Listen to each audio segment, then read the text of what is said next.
ভাঙড়ে নওশাদ সিদ্দিকীর কনভয় হামলা, তৃণমূলের বিরুদ্ধে হামলার অভিযোগ।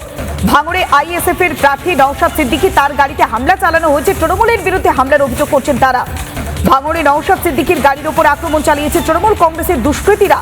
ভাঙড় ২ নম্বর ব্লকের বেওতা ১ নম্বর অঞ্চলের এলাকায় আইএসএফ এর প্রার্থী নওশাদ সিদ্দিকী তিনি যখন যাচ্ছিলেন তার কনভয়ের উপর হামলা চালানো হয়।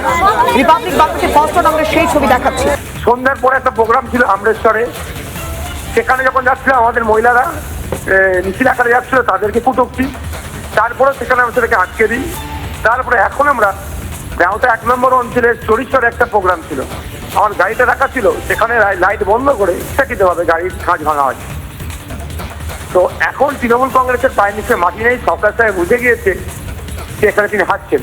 সেই জন্য তিনি সুপরিকল্পিতভাবে এলাকাকে উত্তপ্ত করে সন্ত্রাসের বাতাবরণ তৈরি করার জন্য গাড়িটা হামলা চালিয়েছে। প্রশাসন দেখছে, প্রশাসনের উচিত টাইম দিয়েছি, যদি না খুঁজে পাই তাহলে আমরা তাহলে দায়িত্ব দিতে হবে খোঁজার। আপনারা তো একের পর এক জায়গায় প্রচার চালাচ্ছিলেন। এখন অবশ্য যদিও আমি এখন ইলেকশন কমিশন অফ ইন্ডিয়ার আন্ডারে আমরা আছি, আর নির্বাচন কমিশন কি পদক্ষেপ নেয় সেটা এখন দেখার বিষয়। আচ্ছা, কমিশন অবশ্যই কি পদক্ষেপ নেবে সেদিকে আপনারা নজর রাখবেন, কিন্তু যখন আপনারা প্রচার করছিলেন একের পর এক কর্মসূচি ছিল, তাহলে কি পূর্ব পরিকল্পনা অনুযায়ী হামলা চালানো হয়েছে? কারণ আপনারা যেখানে যেখানে গিয়েছেন বলছেন তো পরপর হামলা চালানো হয়েছে। একদম 100% পূর্ব পরিকল্পনা ছাড়া। এখানে মেন রুট থেকে একটু ভিতরে ঢুকতে হবে।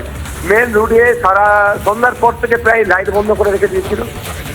আমি আসার কিছু পূর্বে লাইটটা অন করেছে একটা, আর যেখানে গাড়িটা পার্ক করা ছিল সেখানের অদূরেই যে লাইটগুলো ছিল টোটালটা বন্ধ করে সেখান থেকে আক্রমণটা চালিয়েছে।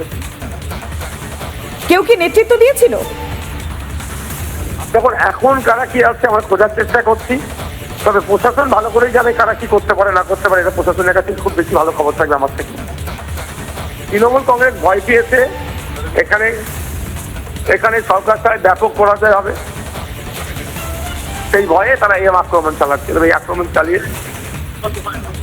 আক্রমণ চালিয়ে আটকাতে পারবে না আমাদের।